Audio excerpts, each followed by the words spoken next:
Hey there, MJ traders and investors. It's Rod with Powell Group. Welcome back in the pursuit of wealth for an MJ Sector review. Today's a review for Thursday, April 29th. And in today's video, we're going to be discussing the Canadian MJ firm Valens Company seeking Nasdaq uplisting. So we'll look at that article in just a moment. We're going to look at some other news and events, and we'll have a discussion around that. And we'll look at the Canadian and the US MJ charts. But before we do, make sure to smash the like and subscribe to the channel.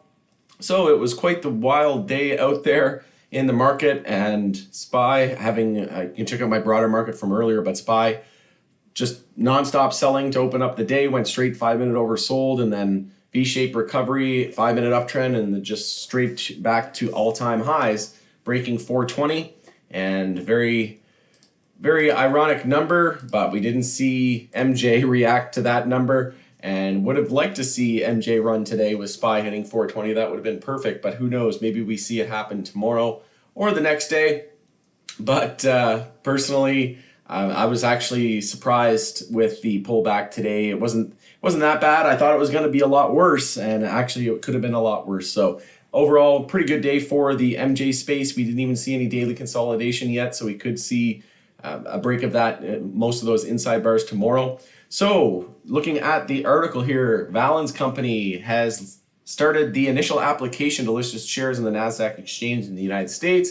As part of the Nasdaq listing plan, Valens will ask shareholders to approve a share consolidation at a May 25 meeting. So we could see a reverse split here. Maybe they do, a 2-to-1. If the share consolidation is approved at the shareholder meeting, the company believes that it will meet the requirements for listing at the Nasdaq shortly thereafter, including Nasdaq's financial and liquidity requirements. Valens said that it's in the news release today. Valens said it expects, actually that was on Wednesday, Valens said it expects Nasdaq to decide the company's application by the end of June, and we believe that the listing in the US will unlock various opportunities to enhance corporate visibility, increase liquidity, and broaden overall awareness of the Valens Company to larger investor base while driving value for our shareholders. So one of the only stocks that was green today, shares of Valens will continue to be listed on the Toronto Stock Exchange under VLNS, and their over-the-counter name as well, VLNCF, will continue to trade as well. And Valens said it's over-the-counter, yep, so just mentioned that. Earlier this week, Valens also announced a deal to buy Green Roads, a Florida manufacturer hemp-derived CBD products company, for at least $40 million. And looking to eye entry into the United States. So again, starting to see more companies make push. So why are all these companies risking all of this, money and acquisitions and all that good stuff to get into the US? Maybe it's because they know something we don't, but I think there's a good chance we're seeing some narrative saying that it's not going to happen this year, but we're seeing some that's saying that it could with a new strategy in the Senate. And bipartisan lawmakers want federal protections for MJ states in the next spending bill. So we'll keep an eye out for that. Feds would learn from individual states that have already legalized MJ under the new bipartisan bill in Congress. Found that interesting. So MJ legalization is inevitable, top Rhode Island lawmakers say, but it may not happen this year. So again, seeing some more narrative there, but I wouldn't be surprised if they pulled something out of a hat and got this job done. Tobacco giant Philip Morris eyes MJ market opportunities as well. More Fortune 500 companies getting into the realm. Hexocorp to participate in Alliance Global Partners 2021 Spring Consumer MJ Conference on May 4th. They also have that virtual meet and greet tomorrow, so I'm going to try to join in on that as well when possible, but it's an all-day event starting at 9 a.m. Eastern Time. So I'll give some updates on that, and I'll be joining this meeting as well, so I'll give an update on this conference on May 4th. So you can tune in, subscribe to the channel, tick the bell, and you'll be notified on any future updates. So the Green Organic Dutchman also seen a nice green day today, and it was because of this press release, in my opinion, basically looking to sell their facility in Valley Field, and they've got a few viable bids, they said, that they're looking at, and this is going to allow them to strengthen their financial position and start to gear towards US entry as well. So again, more companies starting to focus on the US, and this is why I've been very bullish in buying this dip aggressively amidst all of this, because I think that there's a very good chance that we see legalization, at least some progress this year, and then maybe like we saw in Canada, maybe it's a year from then. but we'll have to keep an eye out and see how things roll out. But I'm expecting at some point in 2022 with some decent progress to be made later on in the second half of this year. So taking a look at the VLNS chart, we are breaking the high of yesterday, and we did start daily consolidation, so we broke the high, and most names still daily inside bars, so definitely stood out as one of the stronger names today. On the bull list, we had RIV, TGOD, and VLNS. And honorable mention there to Oxley and PCLO. On the bear list, we had ZENA, NSP, and OGI. So like I said, Valens standing out as one of the stronger names. We've been saying that on this channel for a while now, that most MJ was in daily downtrends and weekly downtrends confirming. And here's VLNS in a daily uptrend after confirming a daily bull flag and basically doing the opposite. So we have a new daily high or low attempt here, and the new support at 313, and we also have EMA 12 there at 309 and $3 psychological. So nice move here today, and that's some big volume there on the hourly as well. So like they said, they could get some approval notice by the end of June. And like I said, this stock has been standing out as extremely bullish for a long time.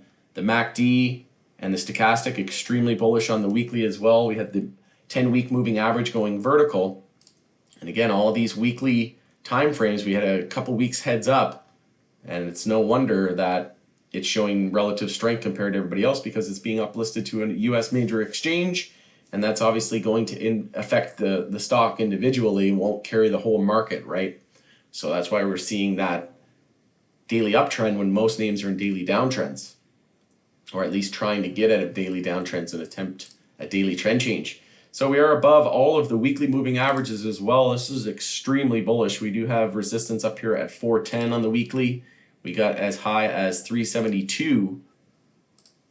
And on the daily time frame, we're well above all of the, so we had a golden cross that occurred back here in March, but well above all of our moving averages.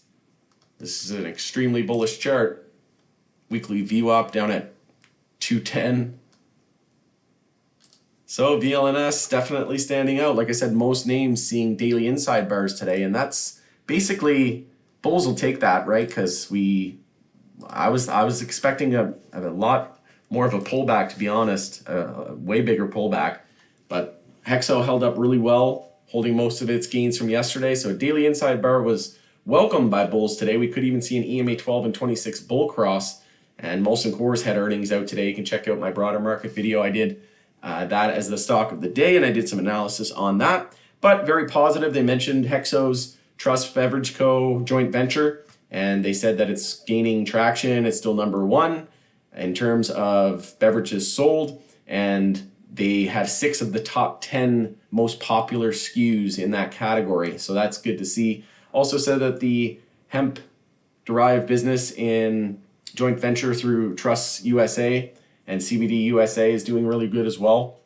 So expecting to see some decent numbers once we start to get into other states as well. So if you think the earnings have been impressive for Hexo recently, wait until they turn on the volume and turn on the jets, and then they start to get into states like New York, who's set to legalize, and all these other states, surrounding states that could be legalizing. And if it happens at a federal level, imagine if they had distribution in every state, every province, then they getting into Mexico, getting into the EU and Asia. There's just so many possibilities, and the sky's really the limit. But again, most names daily inside bars. So again, this is welcome by bulls because we didn't start daily consolidation on most of our names.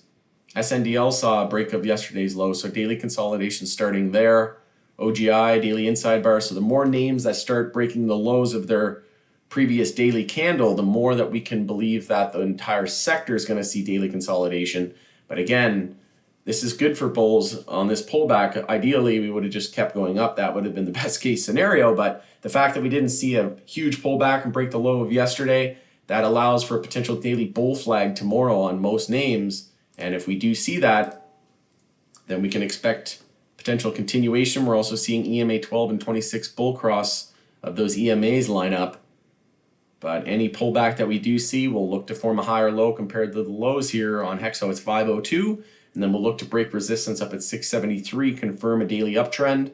And the more names that confirm daily uptrends here on any of these pullbacks, the more confident we'll be in the sector that we can potentially see a base and a bottom forming.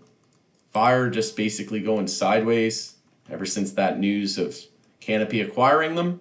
So taking a look at the US sector on the bear list, we had Cara just getting slammed, must have been news.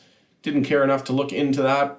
Not a stock that I'm particularly into personally, but there is some crazy swings in day trades, swing trades to be had in that name in both directions. And Bev AYR leading the decline, so a lot of red out there today. On the bullish, we had CWeb, BioHarvest, and KHRN. Notable mention there to MedMen. But taking a look at MSOS here, just to get a gauge of the US. So we are above EMA 26. Well, we were, and then we came back down, closing below near the low of the day. Very possible that we see daily consolidation tomorrow. So again, the low of the day at 40.91 today is going to be important tomorrow. If we lose that or see a gap down, then we'll look for a higher low compared to 37.56. And just like most names, look to form a higher low.